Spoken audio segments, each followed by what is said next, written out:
Hello and welcome to Rawlin.com. Today I'm going to do a bit of video editing in Camtasia Studio. I've already shown you previously how to use Jing to capture your screen. Camtasia is where you would edit that video. So first of all, if you don't have your video already loaded up into the clip bin here, which is the left white box, then you need to go up to Import Media. And this should come up with a little bit where you could have saved your video. So open that up, and it should come into the clip bin at the top left. Now, what you need to first do is move it onto your timeline. So down the bottom of the screen, where that grey line is, a big grey box, and then it's got 0, 10, 20, 30, that's your timeline. So you want to drag your video down to that timeline, and press spacebar, and you can start watching your video in the top right there. Press spacebar again to pause it. This little scroll bar thing, just next to the tracks, it's got a little scroll bar which you can click on and drag around. That takes you to different points in your video. So, say halfway through a video, you found the point where you want to zoom in on something. Move that scroll bar to wherever that point is. Go up to the menu here and click on Zoom and Pan, which is just next to callouts. Now, come up with this little box here in the top left where that clip bin was.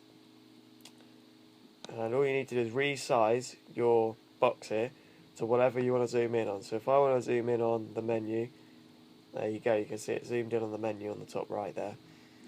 And then all you need to do is move the scroll bar along to when you want to zoom out. So a few seconds later maybe I want to zoom back out to the full screen again. Resize the box to the full screen.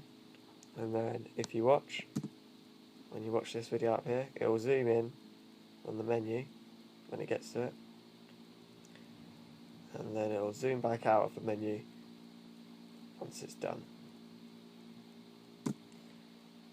Now, say you want to add a call out halfway through the video. A call out is basically just like a box or an arrow or anything that has some text in it.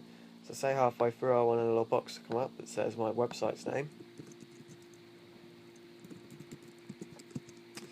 You can do that. Just click on call out. Click on the image you want and the shapes, type in what you want in the box, and it's done. Press add call out. There you go, done. So I want that. So then when you watch it, you're watching the video and it comes up. There's no text in there, but you get the idea.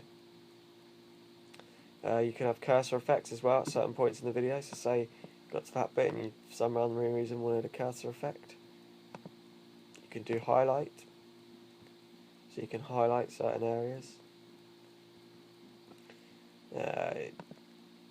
Rings, like you can just mess around with that and find out all the stuff you can do.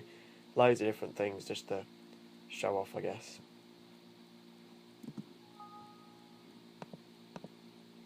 Alright, you can have one at a time, it's saying. Okay. Well, you can just mess around with that and figure that out. It's not too difficult. So that's it for Camtasia. Once you've got your video edited to how you want it, the next step which I take is I go to Produce and Share, which is in the top left. And then it comes up with automatically as web, but I usually change that to custom production settings. Click on Next. Leave it as a flash.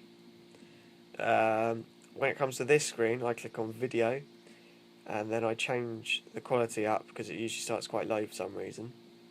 Click on Next, skip that page.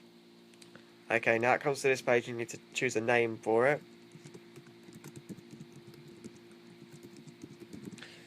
Once you've done that, you can just save it wherever you want, press Finish, and it will render your video. Okay, so the next program we're going to use after this is Windows Live Movie Maker. Okay, see you in a minute.